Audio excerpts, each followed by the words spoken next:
ഞാൻ പെട്ടു ഗൈസ്. ഇപ്പോൾ സമയം നൈറ്റ് 11 മണി, നല്ല മഴയും.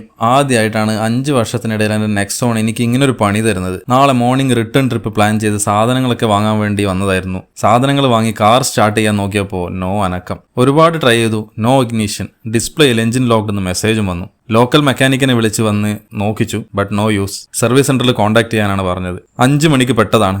6:30 ആയപ്പോൾ ടാറ്റ റോഡ് സൈഡ് അസിസ്റ്റൻസിനെ കോൺടാക്ട് ചെയ്തു. അവർ ഒരു 1 അവർ കൊണ്ട് ഒരു ടെക്നീഷ്യനെ വിട്ടു. അയാൾ എക്സ്ട്രാ ബാറ്ററി ജമ്പർ വെച്ച് സ്റ്റാർട്ട് ചെയ്യാൻ നോക്കി, but no use. Finally road side assistant team തന്നെ ഒരു ടോയിങ് ഫെസിലിറ്റി അറേഞ്ച് ചെയ്ത് തന്നു. അങ്ങനെ ഇതാ നെക്സോൺ കണ്ണൂർ സർവീസ് സെന്ററിലേക്ക് കൊണ്ടുപോയാണ്. ഇപ്പോൾ 11 മണി കഴിഞ്ഞു. അപ്പോൾ നാളത്തെ ട്രിപ്പ് എന്തായാലും ക്യാൻസലായി.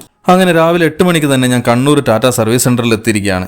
നമ്മുടെ നെക്സോൺ ഇവിടെ പാർക്ക് ചെയ്തിട്ടുണ്ട്. വളരെ വലിയൊരു സർവീസ് സെന്ററാണ്. ഒരുപാട് വെഹിക്കിൾസ് വന്നിട്ടുണ്ട് സർവീസിന് വേണ്ടിയിട്ട്. സ്റ്റാഫൊക്കെ എത്താൻ പോകുന്നേ ഉള്ളൂ. എൻ്റെ വണ്ടി പ്രയോറിറ്റിയിൽ ചെക്ക് ചെയ്യാൻ വേണ്ടിയാണ് ഞാൻ രാവിലെ തന്നെ എത്തിയത്. അപ്പോൾ സ്റ്റാഫിനോട് കാര്യം പറഞ്ഞപ്പോൾ അവർ പെട്ടെന്ന് തന്നെ ടെക്നീഷ്യനെ അറേഞ്ച് ചെയ്തു തന്നു. ടെക്നീഷ്യൻ ലാപ്ടോപ്പ് കണക്ട് ചെയ്ത് സോഫ്റ്റ്വെയർ ഒക്കെ റീസെറ്റ് ചെയ്തു. ഇപ്പോൾ സംഭവം ഓക്കെ ആയി, വണ്ടി സ്റ്റാർട്ടായി. സോഫ്റ്റ്വെയർ ഹാങ് ആയതാണ് പോലും.